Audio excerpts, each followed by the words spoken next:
Although the Chinese are remembered primarily in American history for their role in building the Transcontinental Railroad, their importance in the West extended far beyond that single event.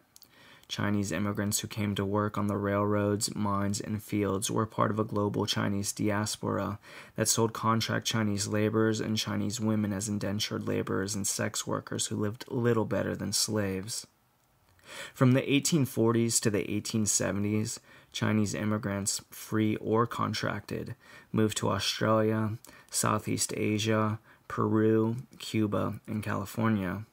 Those who migrated left sparse opportunities, a rigid class system, and grinding poverty in 19th century South China.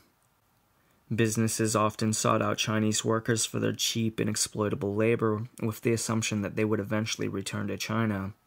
They usually migrated as individuals and were overwhelmingly male in the first waves, but were later joined by women and entire families, and during all phases of immigration, quickly developed community-building strategies to combat racism and segregation. The Chinese managed to build successful enclaves wherever they went, anchored by temples like the Bok Kai Temple of Marysville, California, or woven into instant cities like Denver and San Francisco. Chinatowns became a lasting characteristic of the Western urban landscape. The Chinese were indispensable to Western development. In California, they comprised half of all agricultural workers. In urban areas and on ranches, Chinese men occupied up to 90% of service industry jobs like laundry and food preparation. During the heyday of Western expansion, the Chinese were even tolerated and sometimes given grudging respect.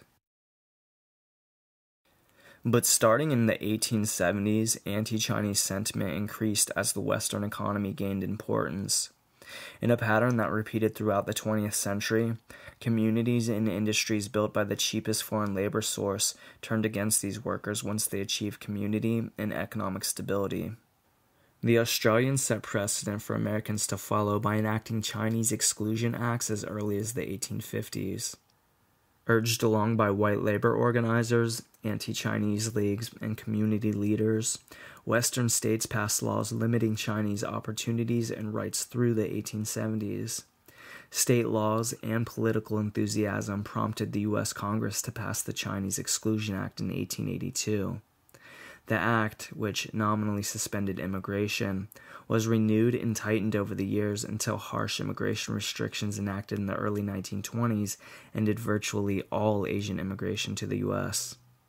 In addition, several Western states passed laws restricting Chinese and later Japanese land ownership and barred them from several professions. As a consequence of these restrictions, immigration from Mexico rose to meet the need for cheap labor in the California fields. Greeks, Poles, Russians, Japanese, and representatives of virtually every nation diversified the region during the critical period of Western settlement.